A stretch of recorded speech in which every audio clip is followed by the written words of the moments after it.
Hey, what's going on, guys? So I'm actually a bit emotional now because I've just been reading a comment from a subscriber of mine. I'm not going to put out the name just for privacy purposes, but I wanted to share with you the comment that I just got on my channel, and I mean, I already know why I do this, but this was just such a solid reminder of exactly why I do this. It says, "Hey bro, another MGTOW from beautiful Florida, USA. Just want to say appreciate your content. Several years back, you actually saved my life. I lost confidence in myself, thinking I was not good enough. You helped me get my head back into the game of self-enlightenment and understanding the truth that I was wasting countless energy on many girls who never cared. So with my self-confidence rechanneled back into me, I've obtained a job that's bettered my life with many opportunities to grow. So thank you, Sydney." Another thing I noticed in the difference between you and the guy I pictured, that's another story. But keep up the good work, he says. So this is why I do this. It's exactly why I do this. Because of messages like this, because of comments like this, because of lives changed, even lives that I don't know I've changed, just from something I've said, just from something that's clicked with someone.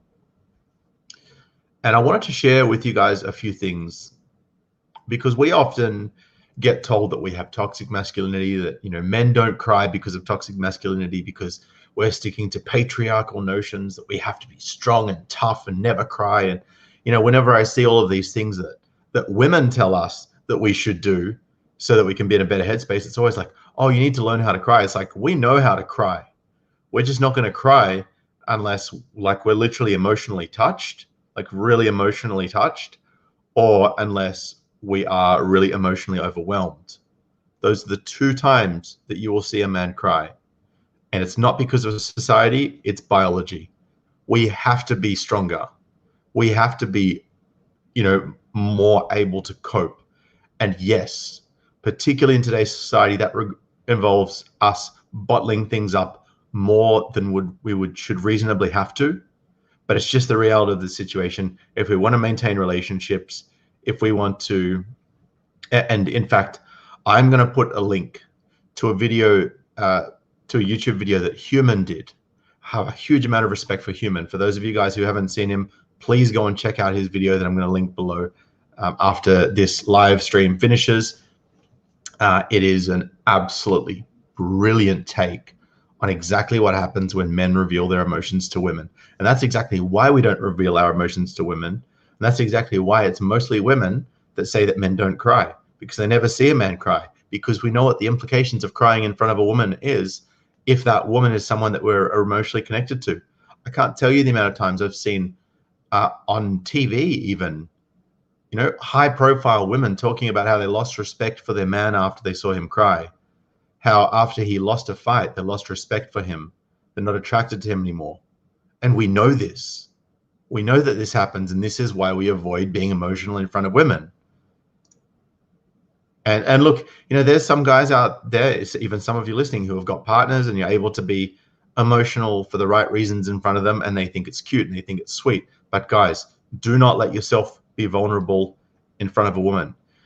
And I'm going to tell you why, because this came into my head when I was having a discussion about this exact topic with a friend of mine the other day.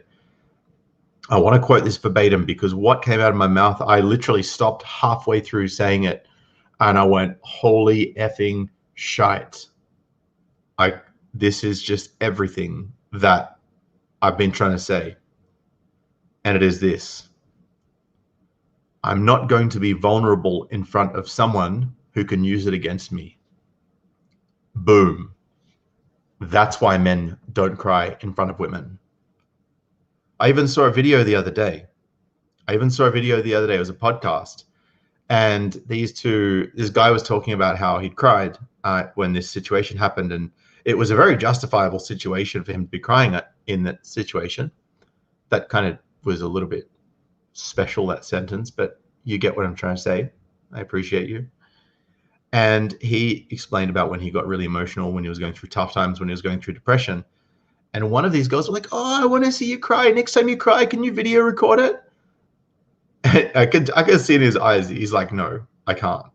you're not going to see me cry because you don't need to. There's no purpose.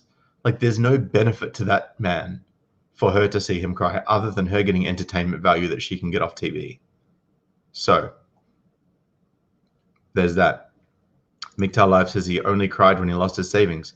Yeah, because, you know, when you lose a huge amount of savings and you know how much blood, sweat, and tears you actually put into getting that, you know what was required to achieve that. So it makes sense. You know, when people lose their life savings that they've worked, they've put everything into, when people lose their kids, when people lose their family, when people lose their friends, as men, yeah, we cry. All right, whether it's with a mate, whether it's on the phone, whether it's at home in our bed, we cry. We're just not going to cry in front of you if you're going to be able to use it against us. We have a natural instinct to avoid danger, and that is dangerous for us to leave ourselves vulnerable in the face of others who could exploit our vulnerabilities for personal gain. So I'm going to show you a few things, because back onto that topic of toxic masculinity, I hate that word because it makes out like, and feminists will say, oh no, we don't mean masculinity is toxic. Yes, you do. It's in the treatment for the guidelines for the treatment of men and boys in the American Psychological Association handbook. That's literally the biggest psychological association, the biggest professional, clinical organization in the world when it comes to mental health and mental treatment. So, yeah, we're not going to go anywhere near those feminist psychologists. And yes, feminists are trying to pathologize everything masculine, not just harmful masculinity, as they like to say. No, they're trying to pathologize masculinity, and we will not let them pathologize any traits that are generally inherent in men, because we are men, and we will claim our right as a man in this world. We will take our place, and there is nothing they can do about it. Believe that. So now I'm going to show you a few things. I'm going to show you a video of a trailer for something coming up on Femflix, showing how toxic women can be, particularly towards each other. Then I'm going to share with you a feel-good story, or at least a video of some kids doing something really nice for their dads, and that dad showing emotion in a situation where emotion is warranted. And then thirdly, I'm going to share with you a feel-good story about a father winning custody of his kid that was being abused. So let me start with this. Bear with me. I'm just going to share this screen. Tab, share audio. There we go.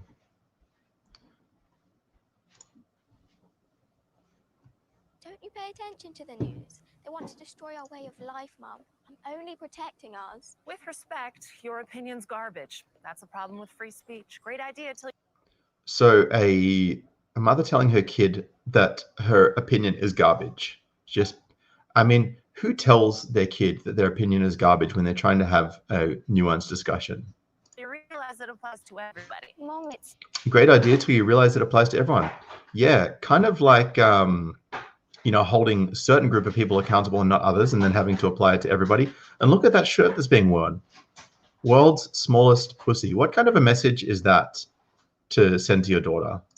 True, people are coming into the country and taking all the jobs. Oh my God, I've raised a Tory. Olive, the people I've raised a Tory. Yeah, everything's got to be political, doesn't it? coming into the country are you. No, I was born here. To an immigrant. Yes, an immigrant that is presumably law-abiding, because there's plenty of Caucasian immigrants who are not law-abiding. There are plenty of immigrants from other demographics that are also law-abiding and some that aren't. The problem is the ones that aren't law-abiding, regardless of their origins, regardless of their color of skin. So this isn't a pro-immigration or anti-immigration thing. I'm for immigration as long as it's done the right way. Immigrant, that's what Daddy said they're called. Oh, did he? Well, I should stop taking all your jobs then. Like scrubbing the toilet, cleaning the kitchen, tidying up. Hey, no. Take back control, Olive. Make Britain great again by cleaning your own room. See how she's co-opting the Trump thing to try and try and mock it, and then also taking Jordan Peterson and making a mockery of that. I'm only doing the jobs you won't do. Because she's a kid. So Leonardo DiCaprio drowned in Titanic, and he never dated a woman over 25 ever again. Yeah, interesting how she's bringing that up. He's still not doing it, even up until now. I mean, maybe he has, but you know, we haven't seen too much about it. And I don't think that it's necessarily a bad thing that he adheres to that particular philosophy, or at least that particular mindset, because, well, he can. Oh, there's Millie. Beast. Let me tell the teacher she's been bullying me. Oh, make things. Notice how they're wanting to take control there. It's a very interesting kind of phenomenon how we see this dynamic unfold, you know, and the person want to, you know, oh, well, I want to sort of take control on this one. I want to have my say. It's worse. No way. She's very powerful. Yesterday, she got all the other girls to say my coat was ugly. And this is the kind of shaming that goes on between girls and other girls, you know, calling each other ugly, calling each other sluts and whatnot. Look, and there's some boys that will call girls sluts as well. But usually when they are, and not very often, although it does sometimes happen, that they call them that when it's not the truth. But you'll find it more often, these kind of things coming from other girls than from guys. Girls can be savage to other girls. And, you know, we've ignored this for a long time. And unfortunately, we haven't met some girls in the way that we maybe should, because we've ignored this. That coat was Stella McCartney. Tasteless little ditch pig. See, right after the mother has feigned indignation over someone else calling her daughter something or saying something about her coat, she then goes on in the next sentence to call someone else a tasteless little ditch pig. I wonder if femflicks realize the irony of this. You can't say that about a child. Can too, if I'm defending my child and then My child. You know, and I'll go on. child of Sir Paul and Linda McCartney. From the vegan sausages. That's her mom. Moms are very impressive. Apart So are dads, but you won't talk about that. from Millie's mom, the only cow I'd happily slaughter. So she would happily slaughter Millie's mum, who she's calling a cow. If this doesn't, I don't even need to explain myself here. I can manage things at school myself. Don't worry about me. You're really brave. Are you sure? Yes. I don't want to be late. Love you. Love ya. Happy birthday. So she just said, are you sure? And the daughter's like, yeah, I got this. Okay, cool. That's sorted, right? If that was a dad and their child, I mean, look, this, you know, I'm not gonna make it like that. Look, there's some dads that step the line as well, and some mums that step the line. But this is an example of unhealthy parenting.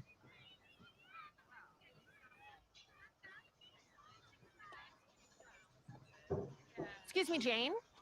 Ah! Your coat is ugly. What are you talking about? I have had it with your evil daughter and her demon mouth. Mom, I forgot my water bottle. Oh, hey, sweetheart. Sorry. Here you go. Have a good day. Bye. Love ya. You need to sort your family out. Catherine, I know the girls have had their differences, but Millie is dyslexic, so things can get lost in translation.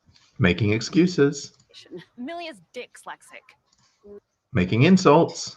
Dyslexic. Maybe a coffee morning. We can hash out a strategy, just us mums. No more coffee mornings. None of you need more caffeine.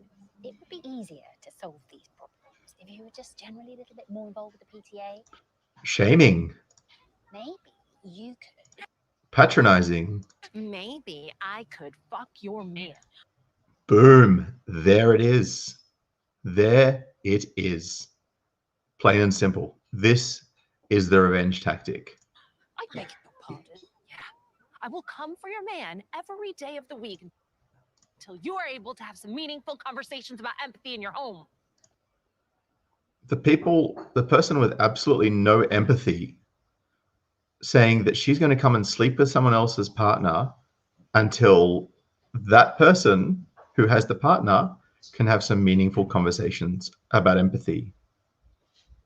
And let's not forget the fact that this girl, who was the daughter of this lady, was just saying that she had a dad. So presumably she's going to sleep with this woman's partner while cheating on her existing partner just out of spite.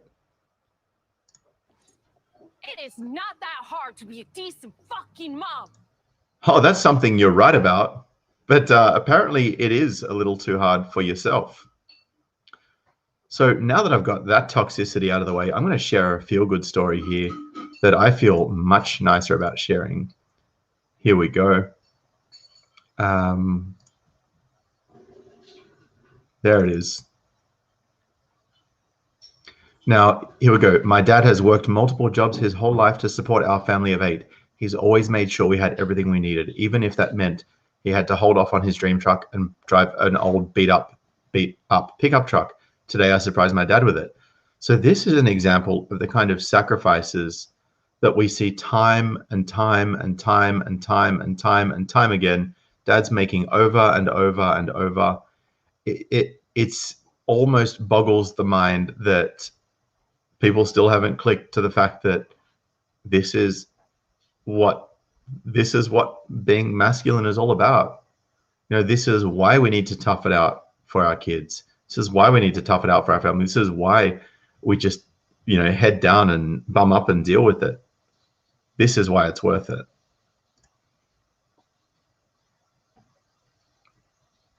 And this is why it's a complete fallacy that men never show emotion.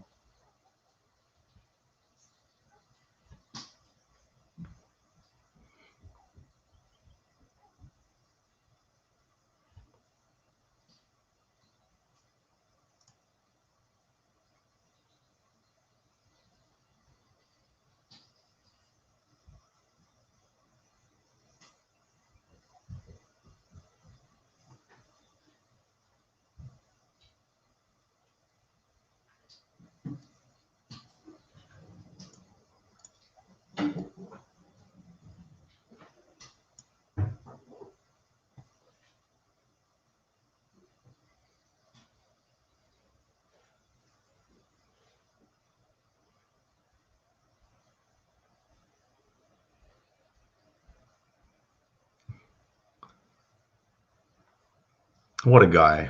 What a guy.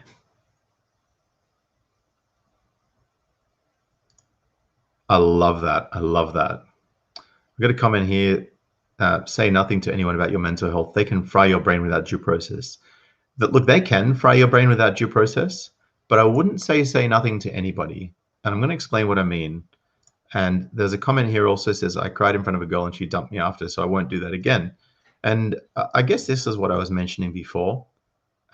That, you know, you should be careful about who you cry in front of when you do cry, because we all cry at some point. And Gavin Barr says solutions to problem, not just virtue signaling. And this is exactly right. You know, we are generally, look, guys are generally inclined to be more solutions focused than women tend to be. And that's not a bad thing. It's not a bad thing at all. I'm not criticizing anyone. Just saying that, you know, on average, men are generally more solutions focused than women, and that's okay. All right, and this is why we would rather try and focus on a solution and fix things before just letting out our emotion. So now that I've actually shared with you those 2 stories that I shared before, this is the feel good of the day. Some of you may have seen the video going around with a girl being yanked from her car by her mother, and the girl was screaming that the mother was watching while the partner would do things to her of an explicit nature. So father wins full custody of his 9-year-old daughter who sparked the Stand With Sophie campaign. If you're not sure what that's about, just do a quick internet search for hashtag Stand With Sophie and you'll find all the information. I'm not going to share that on my channel because I'll probably get flagged for it. The father of the Texas girl seen screaming for help in a viral video sparking the Stand With Sophie campaign has finally won custody. A judge on Wednesday awarded full custody of 9-year-old Sophie and her 2 younger brothers to their father, Michael. This came after his daughter Sophie was heard accusing her mother Kelly's fiance of sexually abusing her while being dragged out of the father's car by her grandmother during a custody exchange. And the grandmother, I've seen the video myself, it's quite harrowing. The grandmother was essentially saying that the mother wouldn't do that and denying that it happened while this girl was crying and screaming and being quite detailed about what actually happened. So I'm glad that that justice has prevailed in this instance. So back to this, the topic of today's video is Are You Okay Day? The tide is turning. So I'm going to wrap up on this note, but this is the crescendo of the video. This is AIOST.com. Sorry, .org. I apologize. Is it .org.au? Yeah, okay, .org.au. And look, it's got ways to ask, are you okay? What, guys? I find even as me, sometimes it can be a little bit uncomfortable to go to someone, particularly if you don't know who to turn to. And like you might see someone, it's kind of weird to say, are you okay? Because people, if you're doing it close to Are You Okay Day, which is when you tend to get reminded to do it, people will actually know that you're asking them if they're okay because of Are You Okay Day. And sometimes that can feel a bit insincere unless that person's really ready to talk and they're ready to talk with you in particular. And it just happens to be you that asks them and all the stars align. By the way, shout out to the Price is Right view, says, sup my man, I hear that Sophie Judge is on the run. Wouldn't surprise me if that judge is on the run after the original judgment. But, you know, look, I'll leave that. It's a happy ending on that one. I'm going to leave that lie. Hopefully that the healing that needs to happen with Sophie happens and that everyone, you know, that things work out okay there. But yeah, so look, sometimes it can be kind of awkward for us to say to someone, oh, are you okay? And sometimes it can be difficult for us to just come out to someone and say, I have an issue. What I would suggest to you guys, if either of those things ring true for you, is to really sit down and just grab yourself one drink, not multiple, or grab yourself a cup of coffee or a cup of tea or a glass of water or whatever it is that you like to drink, and just say to yourself, am I okay? And if you're not, then that would be the catalyst for me if I was you, and I'm not you, so I can't tell you what to do. But what I would suggest is that if you are in a position where you feel that there is someone that you can trust, right, and you just dip your toe in the water first. You don't need to necessarily go head first diving into this. You can just dip your toe in the water first. Just test the waters just to see if this person is going to give you the level of compassion that you need for you to fully open up. And Roy Kaufman says, I'm so tired of the hypocrisy. So am I, brother. Thank you for the super chat. I appreciate it. And just ask yourself if you're okay. And if you're not okay, then speak to, look, even someone in the manosphere, you know, one of your fellow brothers. I mean, goodness, if you're really, really stuck, you know, look, there's plenty, you know, sharing a group, because the thing is, there's going to be no one more supportive than the guys in the manosphere. There really isn't. And I've seen it time and time again. We are all here for each other, and, you know, it's just such a good thing.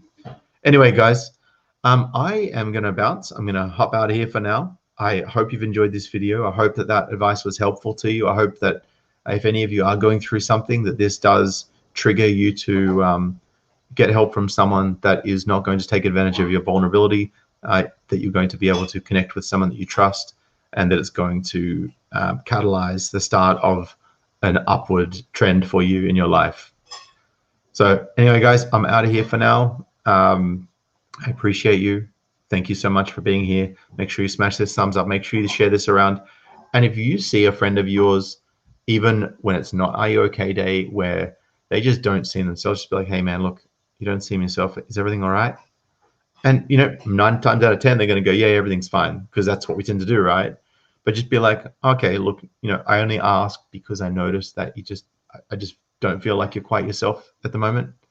And if there is something you're not telling me that you're not ready to share with me right now, I just want you to know that I'm always just a phone call away, a message away. My ears are ready to hear what you've got to say, you know, and you have my compassion if there is something going on that you're not telling me, and you can just come to me anytime.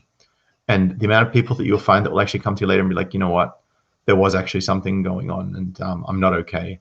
And, you know, sometimes they'll break down and cry with you, and that's okay too. And a perfect example of how important just keeping that line of communication and compassion open. If you've ever seen Dangerous Minds, I think the movie is, with Michelle Pfeiffer, and that was the song that Coolio's Gangsta's Paradise came from. And in it, the guy, if you haven't seen it, go watch it. It's a great movie. And one of the guys in it actually turns around and says, like, came to Michelle Pfeiffer and said, look, I've got this problem, because she'd actually said, look, come to me if you've got a problem. And he did it. And she said, you know, you need to go and speak to this guy. And then he turned him away. And then the guy was like, well, you know what? F this. And went and did what he was going to do anyway. And it cost him his life. It doesn't need to cost you your life. And I think to close up, I'm going to share this second super chat from Roy. Thank you so much for that, brother. I really, really appreciate you. He says, tell your boy it's okay to not be okay, and be a good friend. I couldn't have said that better. Yeah, man, I'm out of here. I appreciate you. And please share this video with anyone that needs to hear it. Peace.